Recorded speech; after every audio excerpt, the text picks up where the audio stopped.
আজ পর্যন্ত 55 বছর বয়সে আমি এই জমিনে কোনো বিচার মৃত্যুদণ্ড হইতে দেখি নাই। আসলে কথাটা কিন্তু সত্য বলছে।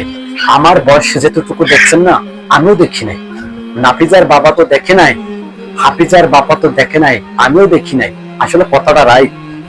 যতটা ধর্ষণকারীরা জেল থেকে ছাড়া পেয়ে গেছে, এই সমস্ত ধর্ষণকারীদেরকে ধরে ধরে যদি ফাঁসি দিত, আজকে এই জমিনে আমি আল্লাহ তাআলার সাথে নিজেই সাক্ষী রেখে আছি যে এই সমস্ত ধর্ষণকারীরা পালিয়ে বেড়াইতো, আর এই জমিনে কোনো ধর্ষণ হইতো না। এখন যারা যারা স্বরাষ্ট্রমন্ত্রী এবং যারা যারা আছে আইনমন্ত্রী হিসেবে, যারা যারা বলছে এখানে আইনের কিছু সমস্যা আছে, আরে আইনের কিসের সমস্যা আছে? তোমরা না রাষ্ট্রের প্রধান প্রধান শীর্ষ নেতারা, তোমরা এখনো পারছো না একজন ধর্ষণকারীকে ফাঁসির রায় দিতে? তোমরা কিভাবে রাষ্ট্র চালাবা? এটি আমাদের কোনো কথা না, সাধারণ মানুষের কথা। তুফান শুরু হয়ে গেছে বাংলার জমিনে।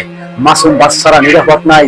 একটাই গার্জিয়ানের প্রশ্নটা যে বাংলার জমিনে কেন মাসুম বাচ্চারা নিরাপদ নাই, আর ধর্ষণ গুলো করছে মাসুম বাচ্চাদেরকে। আপনি জানেন যে হাফিজাকে হত্যা করছে, ওই হাফিজার বয়স ছিল 8 বছর, কিন্তু তার এখনো মাথার মগজের ভিতরে কোনটা ভালো কোনটা খারাপ তার মাথার মগজে এখনো আসে নাই। বাদ দিলাম সে মাসুম একটা বাচ্চা, সে কিসের অন্যায় করছে?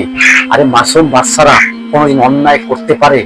আর এই অন্যায় আপনারা রাগ করে নাকি কোনো পিছনের শত্রুতা করে এই বাচ্চাকে হত্যা করা হয়েছে, এই বাচ্চাকে নির্যাতন করা হয়েছে? তার সঠিক বিচার এই বাংলার 18 কোটি মানুষ দেখতে চায়।